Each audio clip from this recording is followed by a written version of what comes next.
welcome to the Sound Off Show. My name is Linda Kirker. I host the program, and I certainly appreciate your tuning in tonight. I think we have a number of topics that are going to be of great interest to you tonight, and my guest is Michael Bielawsk. Bielawski. You had it right. And Mike is a reporter for True North Reports. True North Reports. And tell us what else you do, Mike. And there's two other newspapers I write for, the Hardwick Gazette in Hardwick and the Montpelier Bridge in Montpelier. So all of it freelance.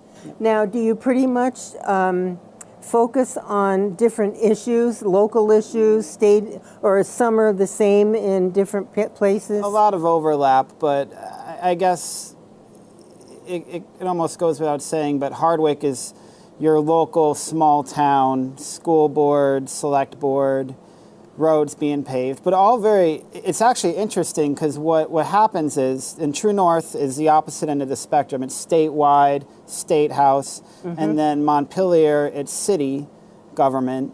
So what's fascinating is I get to see laws and policies played out from the state to the city to your small town level. I get to see the full spectrum of policies played out. So that's what makes it interesting to do. So that really ties it all together, and you can see how one faction, say the state, affects the people. Affects the small town, right? Yeah. So if they pass like a education policy, Act 46, for instance, not only do I see it in the state house in the committee rooms, but I see it in your small town school board where they're struggling to adapt to it. And that goes for any number of issues I cover. I get to see all three levels of governance or scale. Yeah, that must be very interesting for you. Yep. And I want to say publicly that I so much enjoy reading your articles on True North Reports. They're so informative and well written, and it means a lot. It really does. So thank you for that, Mike. Thanks. And I give credit to my editors as well. They help me along the way. Oh, I'm sure they do. And spell check. Spell check. All the grammar check. Yeah, okay. All the things that help me get away with my sometimes sloppiness. Well, listen, you're a team, right? But the content is really good. Yeah. So thank you for that. You just mentioned something about grammar. And that brings me to education. Oh, yep. I did an education story. Yes, you did. And there's something in today's Essex Reporter, test results mixed across the state. Local educators are focused on improvement. Well, I would hope so. Yep.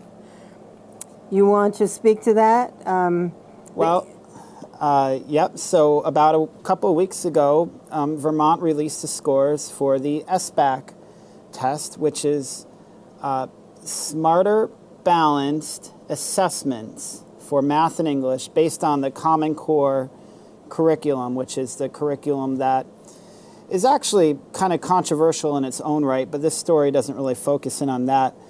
It's for, again, math and English, and we did, I guess, middle of the road, which is give or take 30, 40, 50% of our kids proved proficient, I'm sorry. Not deficient. Not deficient. Although I guess if you're not proficient, I wonder what that implies for the other part.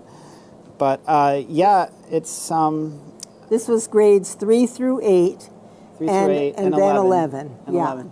Kind of an odd combination. I can't tell you why they picked 3 through 8 and 11. But if I remember correctly, even with previous testing mechanisms in the past, they always select different age groups to test.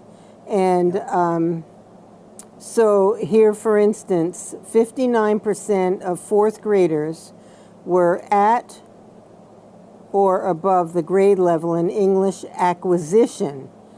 English acquisition. I never. They have all this new terminology. I know, the English education language. jargon. Oh, ELA. It must be English language acquisition. Yeah. So okay. comprehension, maybe. I don't know. But one of the things, Mike, that I picked up on here is that the testing is all done on the computer. Yep. They're all done on a computer. Boring.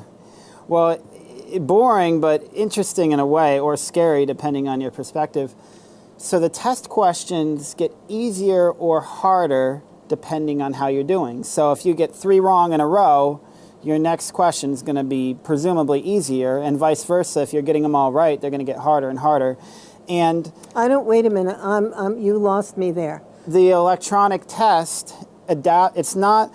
See, traditionally, when we take a test, everybody gets the same test. So you get questions 1 through 50, and they're all the same questions. So based on the content that you were supposed to learn. But not the case with this one.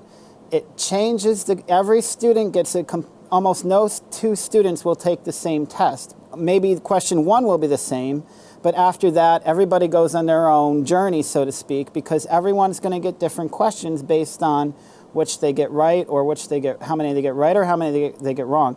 And it's confusing to me. I have the quote somewhere early in my article, but they say the reason that they do this is so that they can better measure, I'm paraphrasing here, but they can better measure how proficient students are in these subjects. And I'm thinking to myself, every student's taking a different test, and they're saying this is helping them better judge the students' level in these subjects. And I just couldn't rub the 2 concepts together. Shouldn't we all be taking the same test? Absolutely. If the goal of the test is to figure out, is Jack doing this well versus the other students? If this whole thing, Yeah. this new education concept drives me berserk. Mm-hmm. Because a few years ago, I think it was under the George W. Bush administration, when they had, what was the education, they called it? The Common Core? No, this is Common Race Core. to the top? No, that was under Obama. No Child Left Behind. There we go. Now, the teachers must be going bongos, because it changes with every administration. Mm-hmm. There are certain things that the children need to learn, okay, Sure. in order to be able to speak well, with good grammar, proper English, and be able to write so they can correspond. Yep, basic math. Yep. Basic math, science, basic science. Although this one does not do science. No, I know. It's probably coming down the pike, though. Probably. But the thing is, the teacher is teaching them certain facts or knowledge or ability, and then they're all in the same class. Why wouldn't they all have the same test? It sounds to me from what you said, They're not getting the same one. they're not getting the same test, and each student's individual test on the computer changes depending upon whether they get their answers right or not. Right. So if I get 3 wrong in a row, does my test get easier? Yeah. And you To have make me look good or to make the school look right. good? And you have to wonder, what if you have 2 students, one of them immediately gets a bunch of them right, and then they get really hard questions, and so then they end up getting more of them wrong, and then take another student who immediately gets a bunch of them wrong, and they get really easy questions. 2 kids are going to end up with the same score on the test, even though they took presumably very different degrees of difficulty. So again, how does this help compare students together, in terms of it's good to know. That's the purpose of the test, is to know. That's why they call it a test. It's to find out where you rank in this scheme. And what you learned. And what you learned.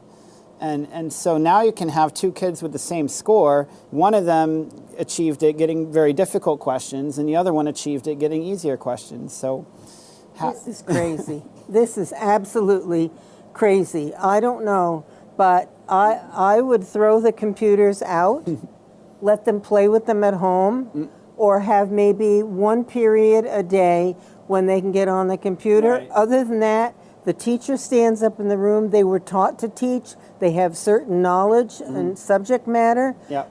Have them relate with the kids, answer questions, have a dialogue about what the topic's about. Instead, you're on a bloomin' computer, you get an assignment, and you're looking it up. Right. And I think computers, it's kind of a blessing and a curse. It's handy that you can look up something on the fly without having to open a big encyclopedia. Homework. Right. But at the same time, I think I'm assuming that kids might feel less incentivized to learn something because they're like, I can look it up anyway. I can just pull out my phone and type it in real quick. I don't need to memorize that. And some of that's probably true, but I fear that it might be going too much in one direction where people are going to be too reliant on their smartphones. Well, hey, listen, I have to say this. One of the people who was very instrumental in creating Common Core and who donated millions of dollars to get states to accept Common Core as their core education, okay? Yep.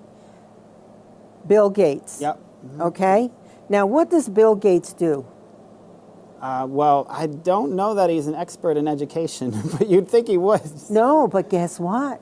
It's about using computers. Oh, right. Yeah, so guess who's making a whole lot of money? I can imagine. Another thing that really is disturbing, to me at least, is that states took millions of dollars without to adopt the curriculum. To adopt the curriculum of Common Core without even knowing what was in it. Where is the logic in that and the responsibility to educating our children? Yeah. There should have been a state committee to review the programs and to see teachers to review the programs and see how that meets our goals for making sure that our children learn as much as possible. Yep. And I think I do have in my article some of the states, not Vermont obviously, but some of the states have pushed back against it. 19, I think. Yep. So I think that's probably the number of states that have introduced legislation to reduce or disband the curriculum.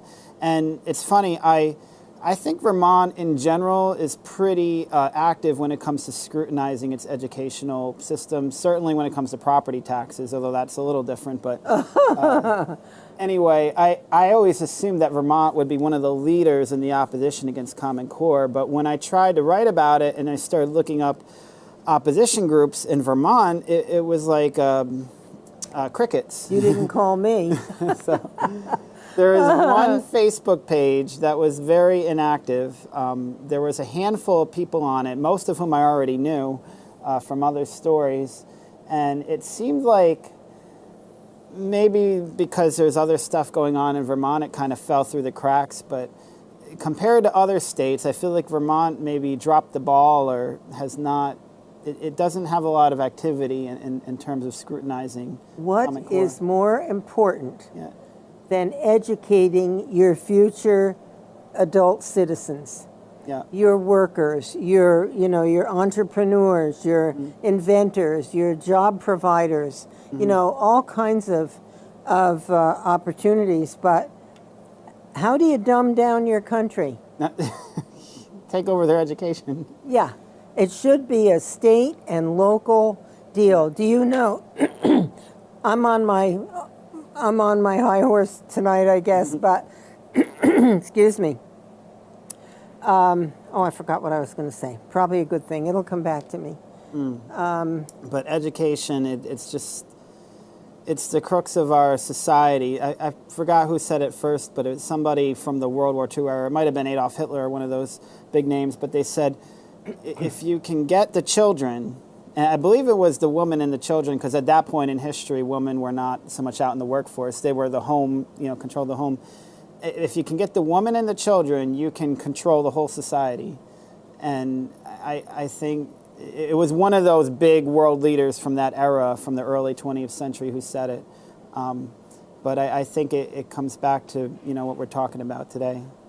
One of the Russian czars, and I never can remember which one, said many years ago, give me the children for the early years of their lives, and I will have them for a lifetime.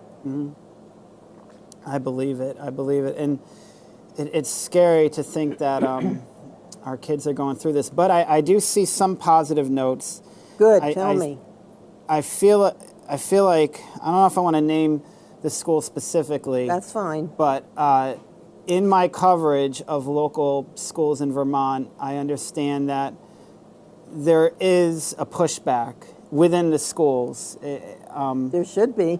Some of the kids, maybe this is one of the, I almost hate to say it, but one of the benefits of having cell phones and computers so handy, this is the first generation that can immediately fact check your teachers and your textbooks on the fly because we have access to Google and stuff. It's like I said, it's like a blessing and a curse. These things can be very destructive, but they can also have an upside. If a student questions what they're being told, they can immediately check it and immediately get alternative viewpoints. And so what I'm hearing now is in some of the schools is there is a big pushback against some of the ideologies and, for lack of a better phrase, brainwashing being pushed on them. Oh, yeah, indoctrination. Indoctrination, that's probably the best word for it. Absolutely. And a country like ours, where the people are free, so far, they don't need to be indoctrinated. We allow people to think for themselves. That's the beauty, right? Yeah. So, like I said, I do the education committees in the State House. I do a little bit at Montpelier, but most of my education writing after that is the local school boards. And oh, you go to the meetings? I try to go to the meetings. Sometimes I have to call them up after the meetings, but I encourage people to go to them, especially if you care about what we're talking about. They are empty, by the way. And it is hard to sit through them, especially if you're like most people and you work for a living. And it's hard to come out of work and then sit down for a 2 or 3 hour school board meeting. But if you know what's on the agenda and you care about what's on the agenda, or if you just want to speak during the public speaking and then go home. That's what I was just going to ask you. Do you have an opportunity? Because I don't go. Yep, you do. I've often thought it would be the wise thing to do because I have a lot of questions. Yep. And I've often said, I'm glad, first of all, that people have an opportunity to pose questions. Yeah. Because there are things that are important to me, like having the students say the pledge to the American flag every day. Yeah. And my taxes, my property taxes, I just looked at my bill because we pay once a year in Georgia. And I just looked at my bill, which is due in a couple of weeks. Probably higher than ever, right? Oh, yeah. They keep climbing. Keeps climbing. Yep. Yeah. So if I'm going to keep paying higher and higher, and I'm not the only one. Yeah. I have friends who can't believe how high their property taxes are getting, mostly for education. Yeah. So then, and believe me, I think public, private, parochial education of our children is one of the most important things that we can support. Yeah. And a tough part if you are concerned about the status of public schools and Common Core and you want kids to get a private education, well, now you got to pay for it twice because they're not going to let you out of property taxes just because you don't send your kids. Well, that's one less student to have to, to provide for in the public school system. Yeah, but the parents of that kid still have to pay. And they shouldn't have to. Right. If you choose parents, the thing is, and I don't want to get way into the United Nations and the global viewpoint, but I'll just say this, the United Nations even has a treaty about the role of the parent in children's lives. I'm sure they want it reduced as much as possible. Absolutely. And I feel that the parents play a huge role. They need to. They need to. It's harder, though, because if you need 2 jobs to survive, then the parents are almost taken out of the equation. And if you want to send them to a private school or daycare where you know exactly what they're being taught and you know it's outside of the public school system, well, now you got to fork over more money. So me and my wife are experiencing this. And it's not right. It is not right. You should have a choice as to where you want your education dollars to go for your children. Yeah. We all have to support our public schools because that's where the majority of the children go. But we also have a right to expect top quality education. Yeah. And there are so many programs now. There used to be an IEP, an individual education plan for special needs students. Now they want them for all the students. For everybody. Why? It seems a little obsessive to me. Me too. I understand wanting each student to go their own way, but a lot of kids don't even know what they want to do when they get to college. How are you going to expect a freshman in high school? Here again, my take on this. You teach them the fundamentals.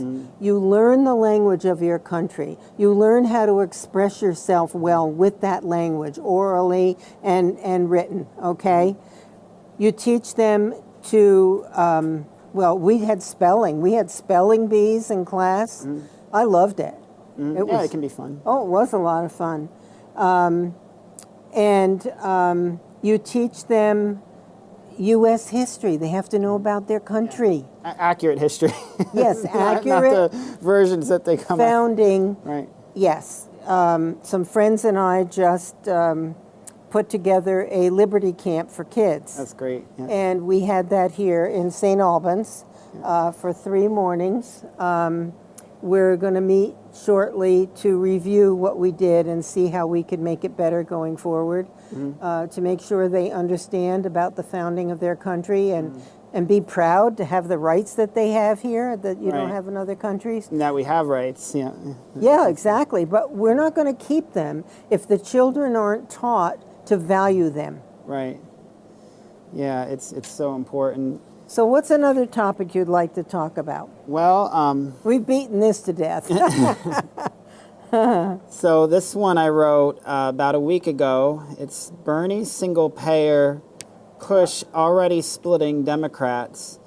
And I think that title of this article applies probably more nationally than it does locally in Vermont, because what I found writing this article was that most of the Vermont politicians were not very much divided. Maybe Republicans were, but they're Republicans anyway. But as far as Democrats went, a lot of them were ready to jump on board with another push for single payer, this time on the national level, of course. You do know, and this is what I was going to say earlier when it skipped my mind, that in the United States Constitution, there are 18 clearly defined roles of the federal government. Neither education nor health care is on that list. Okay? The federal government, it's too big for the federal government to manage these things. Right, and too prone to corruption. Absolutely. Yep. And control. This has to be a state by state and community by community process. And wouldn't it be great if every state could decide how to educate their children and not be controlled by the federal government, the teachers union, or whatever, whoever is trying to control. Right, local control, right. Absolutely. So obviously it failed in Vermont, the push for single payer, as we all know. Yes, it did. And how many millions or billions? Oh, it was spent? some absurd number. 300 million or 600 million? I think it was, I want to say 200 million, but it might have been more. I'm trying to think conservatively, but I think it was up there. And the state of Vermont hired a company, CGI was it? A company that had already done damage in a similar type project for the federal government. They had screwed it all up. Yeah. So the answer from Vermont Democrats is not, well, that didn't work out, let's not try that again. It's, let's try it on the bigger stage now. So it didn't work here, it didn't work on a state level, so now let's just try it in the whole country. There is actually, there's a chart on this article. Again, it's titled "Democrats Already Split Over Bernie Single Payer." This is at TrueNorthReport.com, TrueNorthReports.com. There is a chart where it shows how many members of the Senate are on board with Bernie for this. And this is on the national scene. I'm not talking about Vermont now. Right. And it's only, I think it's 15, so it's not very much. Well, So a lot of the national media, the week of the announcement of his plan, was Trump was kind of hyping it up like everybody's on board, everybody's with Bernie. Well, not so much, actually. you know what I have been hearing? Bernie wants Medicare for all. That's the way he wants it. Okay? And Medicare already has a huge deficit. Exactly, as does Social Security. Yeah. And I'm in favor of forcing Congress to put a lockbox on the what is The out of fund. control expenditures. Yeah, the fund, which is filled with IOUs. For years, they've been taking billions of dollars out of the Social Security Trust Fund Yeah. and spending it on their special interests, okay? Yeah. Their pork barrel. They bring this money home and they're a hero and they get reelected. But little do the people realize that that very likely could be money out of the Social Security Trust Fund because there's no control on it. So there are efforts at the national level through some various organizations to push hard on Congress to make it so they cannot touch that money. Yeah, and they probably should, because I link in my article to another article by the Cato Institute. It says Medicare and Social Security tabs coming due. And, you know, just to play on what you were just saying, and what I have here in my article says, current Medicare unfunded liabilities are already approaching $48 trillion, and that's without trying to cover everyone. So, you know, you're taking something that's already neck deep in debt and IOUs or whatever, and trying to say, well, let's make it bigger. Yeah, well, where is the common sense these days? I know. What drives these people to think that we're going to sit back? I know what drives them, because most of us folks don't pay attention to what's going on. We just drive our cars along or walk along in ignorance, most of us, without paying attention, and then we find all of a sudden the country just hit the $20 trillion debt. Keeps 20 going up. trillion. We're like, or down, depending on how you look at it. Yeah, we're headed for a nosedive. Yeah. And then they're talking in Congress about raising the debt ceiling. Are you kidding Every me? year. It seems What like is every wrong year, with right? them? So at some point, we got to return to sanity. And another notion that we hear again and again in the case for single payer or you hear, oh, it's working great in Europe or it's working great in other countries. Well, I did some investigating into that, and here's a headline I found. This is from The Guardian, the publication over in England. It says 193,000 NHS patients. NHS is their one of their healthcare system. Right. Patients a month waiting beyond target time for surgery. So this was this article. It doesn't have the date at the top, but in any case, here you have in England, obviously, a sort of similar type of single-payer or government-run healthcare system, and you've got almost 200,000 people waiting, you know, up to a month for surgeries. I mean, that. Well, let me tell you something, Mike. I need to see a physician, okay, a specialist. My doctor referred me,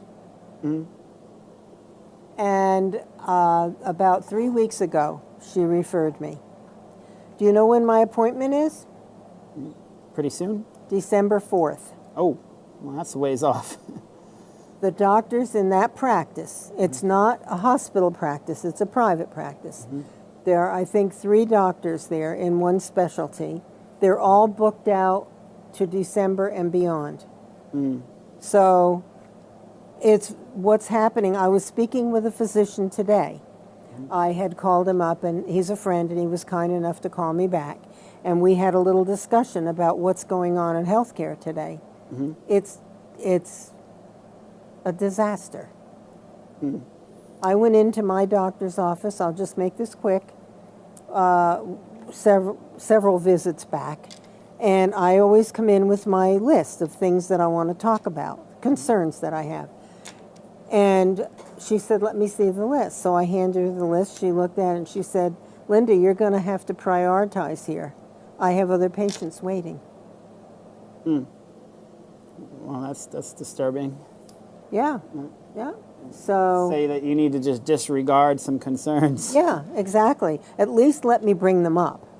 Yeah. We don't have to go into depth, you know. Right. But anyway, So we're having our own problems here, but I just don't think that this single payer, I mean, it's basically putting everybody on one giant health insurance monster, which I think it's just going to be a now nightmare. one thing I do know, because I have a friend who lives in Vienna, Austria, and she worked as a secretary to the president of the Creditanstalt Bank in Vienna, so she did pretty well for herself. And she's married to an Israeli man. I don't know, they met, I don't know when they met, but anyway, he has had some health problems. And so she took him to the clinic, all right? And they're sitting there and waiting and waiting and waiting. Finally, she said, "Come on, I'm taking you to my doctor.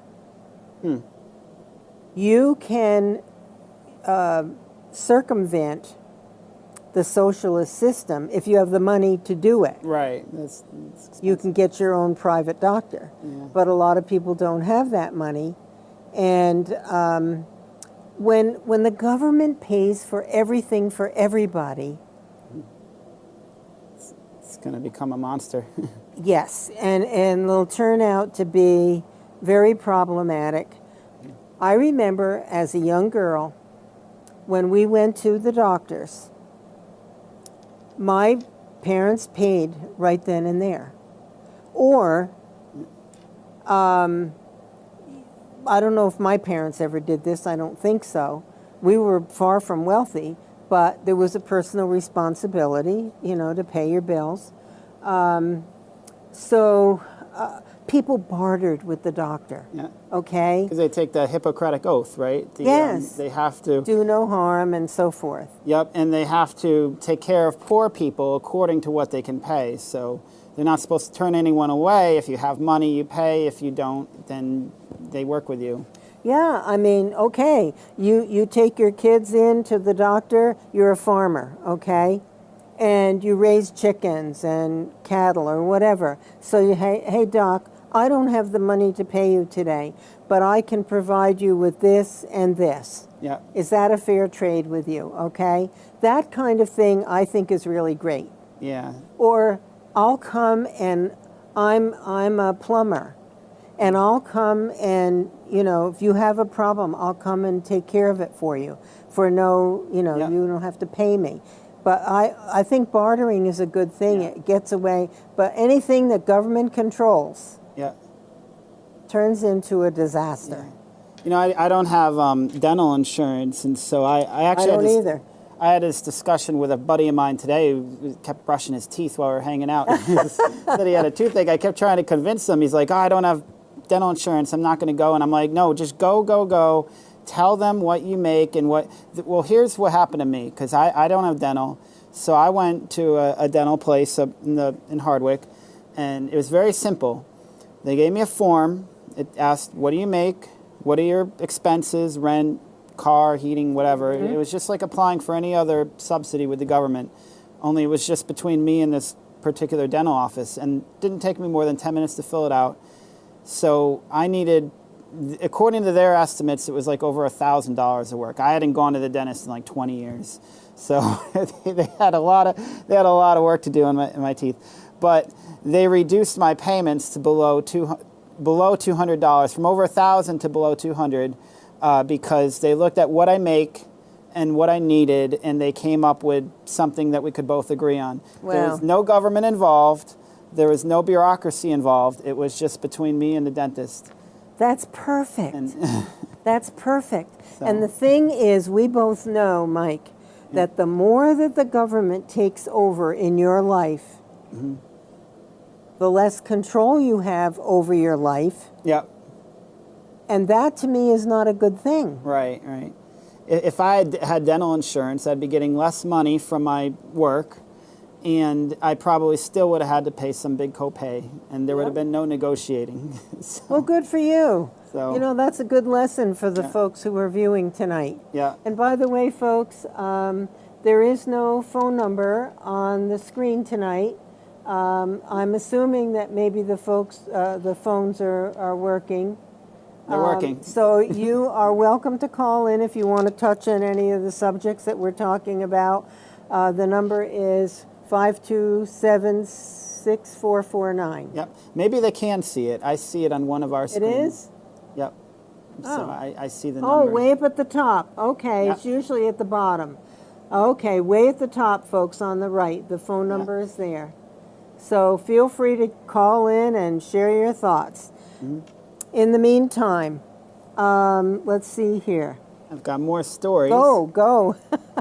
This was an interesting one. This one is called, it published also about a week ago. Gun Control Moms Group advertises public meeting, then shuts out Vermonters. So what happened was there's this group called Moms Demand Action for Gun Sense in America. This group has been linked to New York City former Mayor Bloomberg. So Gun Sense Vermont, the rumor, and I want to clarify, I do not have direct knowledge of this matter, but apparently Gun Sense Vermont has been missing in action for a while, which is probably a good thing considering they were very strong in their demands, and I think they overstepped on the Second Amendment, to put it mildly. Well, Vermont has a lot of hunters Yeah. and so forth, and it would be a tough state. Right. They wanted real, like, big city Chicago, New York style gun control, which you can see how it's working out for them.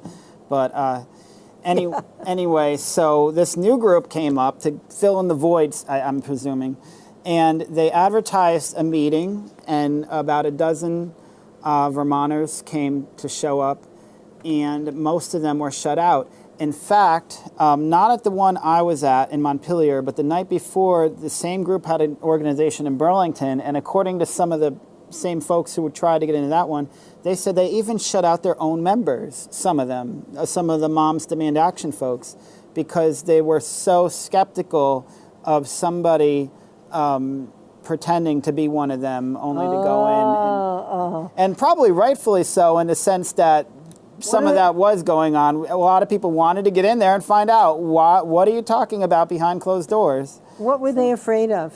Well, I don't know. I mean, I didn't get in. They didn't let me in. They didn't let the other folks go in. No kidding. And they said it was a private meeting, even though they had advertised it as public. So some poor folks drove many hours to get there. From different, Vermont's a pretty big state, and some people drive, I think it was up to 2 or 3 hours to get there, only to be turned away at the door. And They were scared. Yep. They wanted their little cubicle of people all in concert. Yep. And you know what? Sometimes it's not a bad idea to hear opposing views. Right. And here's a quote. Well, I RSVP'd online as I was requested. Richard Lay from Clarendon told True North. I have received emails from them, and I drove an hour and a half to be at the meeting here tonight to find out that the venue we arrived at was closed. They changed the address of the meeting, which was funny in its own right. and no address to attend the meeting which they had held at a different location. And then he goes on to say, I'm very disappointed in the fact that they would do this to me. So they changed the location of the meeting and didn't tell anybody where it was going to be. And then when people finally figured out where it was, they said, no, you can't come in. And they acknowledged, yes, we advertised this as a public meeting, but we changed our mind. And they had to clarify that because they called the police on us, and the police talked to them, and they could see we weren't doing anything wrong. The folks who... You mean the women's group called the... The women's group called the police on the pro-Second Amendment folks, who were totally orderly. Nobody was yelling or pushing. There was no name, nothing like that. People were upset and annoyed, of course, but there was no, nothing out of line. The police saw that right away, and they were very accommodating and polite. They went into the meeting and spoke with the Moms Demand Action folks and determined that they had changed their mind. And I guess because they were renting the venue that they chose for the meeting, that they finally chose for their meeting, it was within their right to do that, even though they had advertised otherwise. So really annoying. I knew what I was getting into before I showed up on location. So that was the story. Unfortunately, I can't speak to what happened behind closed doors because it was behind closed doors.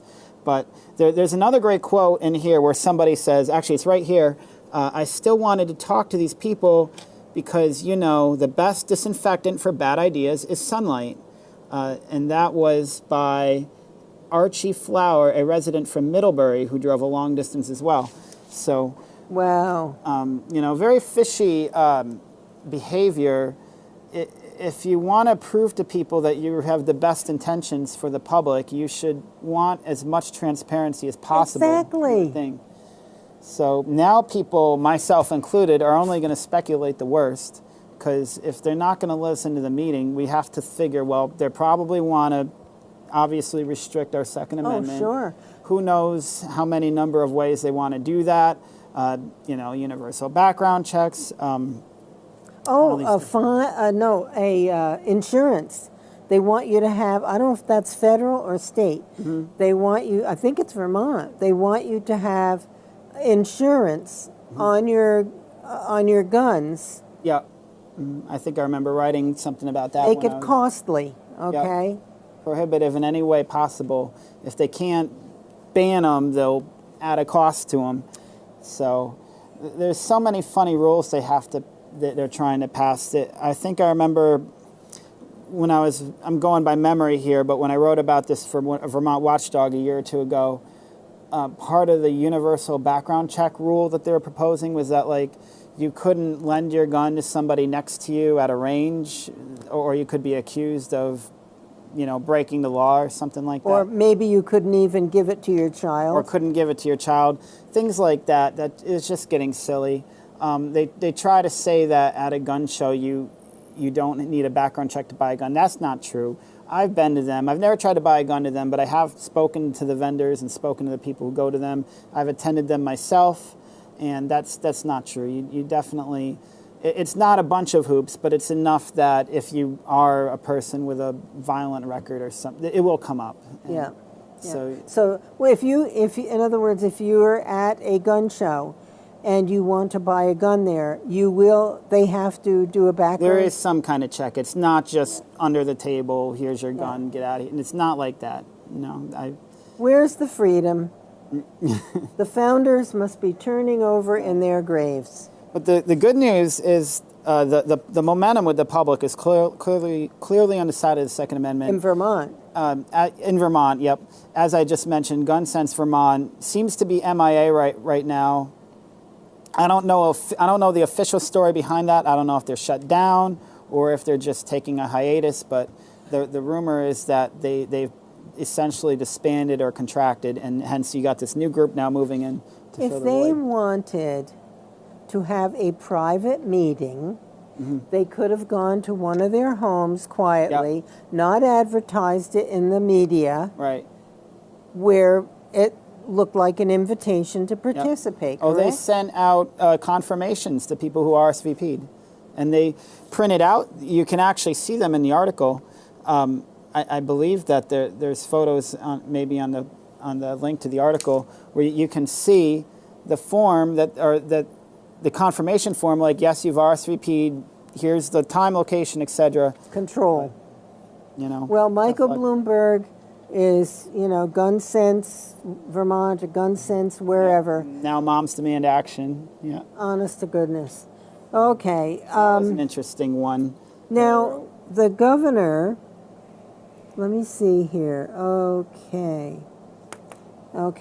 This is something that just happened. Vermont will host, or just did host, the Catalysts of the Climate Economy, a 3-day National Innovation Summit taking place at the University of Vermont in Burlington. The summit brings together entrepreneurs, investors, and thought leaders working to accelerate economic development by addressing climate change. Oh boy. Oh, yeah. And let's see here.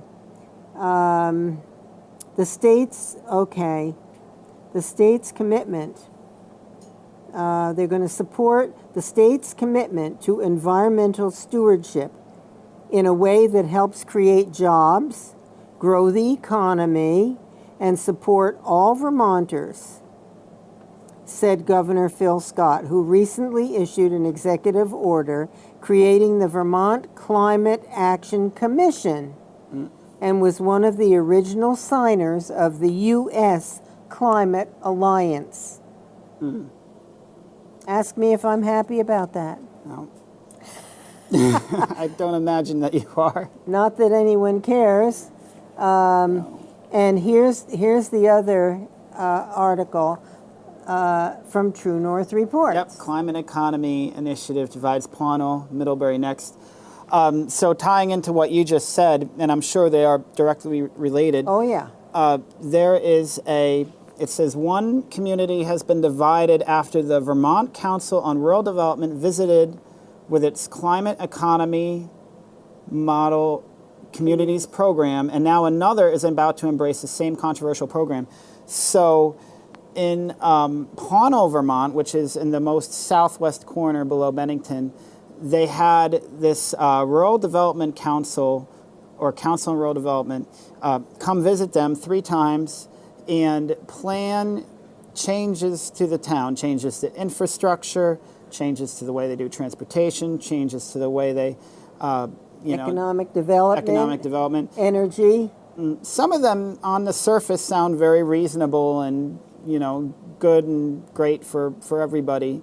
The problem, the main sticking point for a lot of people in this community was the way that it came to the town. Here's an example. If you go to one of these meetings, you can only vote yes on a project. You don't. There's these big boards, and they'll have different initiatives on them, like again, transportation, energy, and so forth. And you can put a sticker approving something, but you cannot. There are no stickers for a downvote. So if you don't like something, now to be fair, they accommodated for this complaint at one of their later meetings. But the fact that this wasn't their default way of operating, I think, was telling in its own sense. And the opinion of some of the residents that I spoke with, who are quoted in these stories I write, is that this is not an out of state, although if you follow it to its source, who knows how far down the rabbit hole it goes with the United Nations and so forth. But for purposes of this article, it's a state initiative, and these are small towns that, again, local control. They want their own say, especially if any tax money or town money is going to be used in them. So people want control over their own communities. They don't want some state organization with this fight climate change mantra telling them what to do or how to drive their cars or exactly so forth. And other concerns about the program's motives regard a 40-page report called Progress for Vermont, put together by the Vermont Climate Change Economy Council. The guide is filled with environmentalist objectives for compact and smart growth development and a carbon pricing or trading structure for Vermont.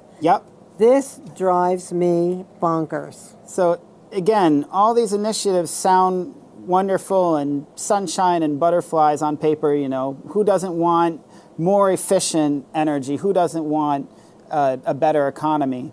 But when you peel below the hood of the car and you see this Progress for Vermont document and its compact and smart growth development and carbon pricing, I don't think that's something that I would want to have a say in, you know, in my local community. How about in your life? In my life, yeah.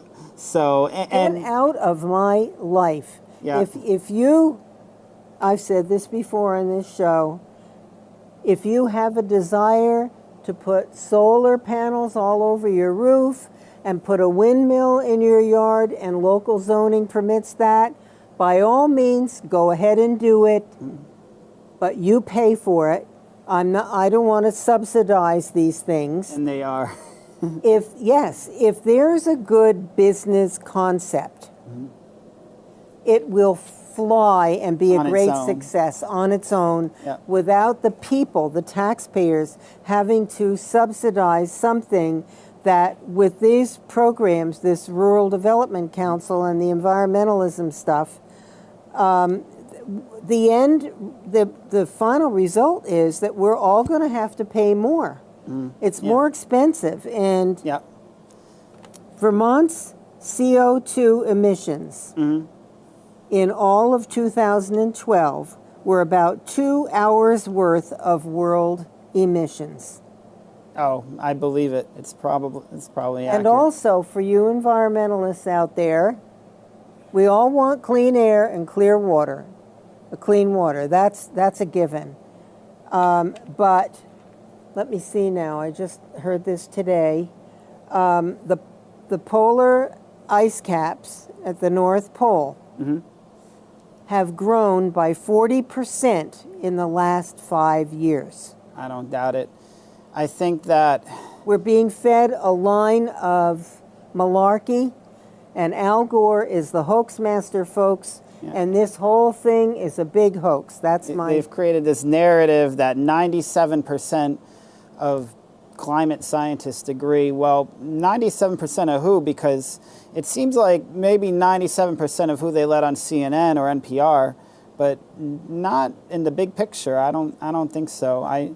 And they found that the parameters they were using were not true parameters. There was a problem with them when they were doing their evaluations on climate change. Of course the climate changes. I know. We had an ice age years ago. Yeah. It's going to change, folks. It's a natural phenomenon.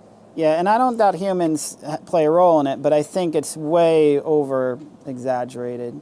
It's not. We humans, we're special. We're not that special. We don't determine the fate of the Earth that easily. No. So, No. I do have a thought on stepping a few steps back. You had mentioned Sure. people putting solar panels on their roofs. It sounds like an innocent idea. Well, I'm just going to do it on my own property and leave my neighbors alone. Well, unfortunately, it's not that simple. Unless something's changed in the last few years. I remember the last time I wrote about this was about 2 or 3 years ago for the Hardwick Gazette, actually. Net metering is what they call it when you buy your own electrical producing unit, solar, wind, whatever, and you can sell it back to the grid. The problem with this model, it works great for the buyer because you're selling your excess energy and making money, maybe even profit off of it. So it sounds like a wonderful thing, and for the buyer of this hardware, it is. But it's not great for your neighbors, and I'll explain why. Your utility has to buy that energy. They can't say, well, we don't want it or we don't need it. They have to buy it, and they have to pay a premium price for it.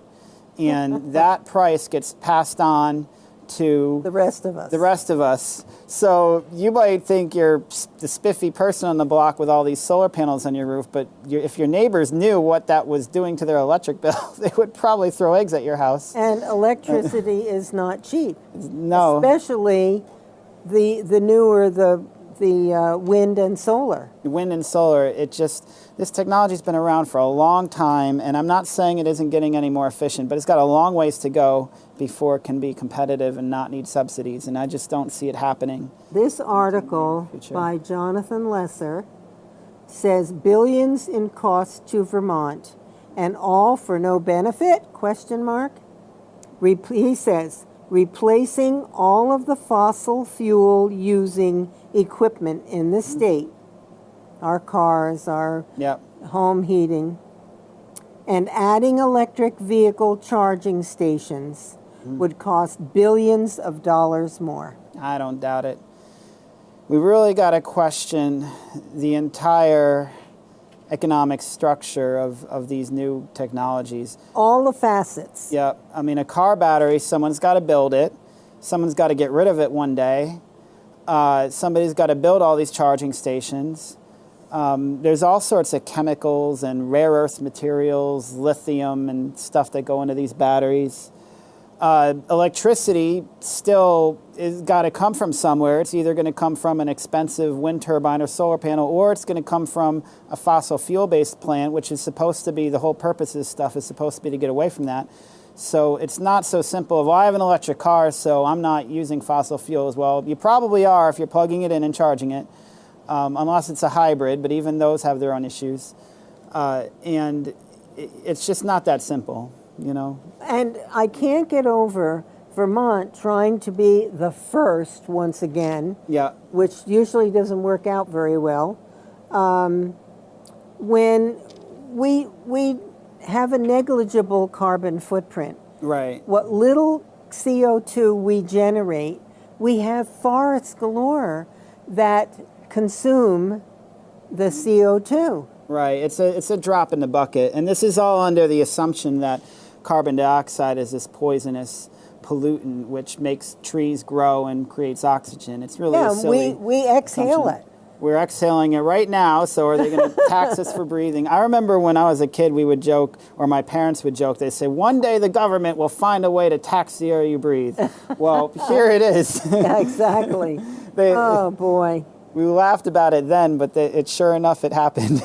Well, there's a lot going on, folks, and I hope to heck you're paying attention and speaking out and thinking about this before you get hooked into something in your community where all of a sudden you wake up one day and you say, what happened? Yeah. How come my electric bill is so blooming high? And, you know, and the other thing is, we only have 2 minutes. Okay. What about the electricity being generated through these new forms of environmental units? A lot of that is being sold to other states. Renewable energy credits. We don't benefit from that. It's a complicated thing, but to sum it up in a minute or so, when you create renewable energy in Vermont or elsewhere, you get credits for it, which for all intents and purposes is another subsidy because you're adding a value, an artificial value to something that's already created. And then these credits can be bought and sold as like a financial derivative. And it's the short of it, it's just a whole other complication to this renewable energy model. And yes, so they can sell the credits out of state, and then Massachusetts or Connecticut or so forth can continue to burn their coal power plant or whatever it be and say, well, I bought renewable energy credits from Vermont, so I'm clear. Okay. Hey, listen, thanks so much for coming back on. It's always a pleasure and interesting. Folks, I hope you learned a lot tonight. Thank you for tuning in. I will see you again next week with a new guest. Have a great week ahead. Good night.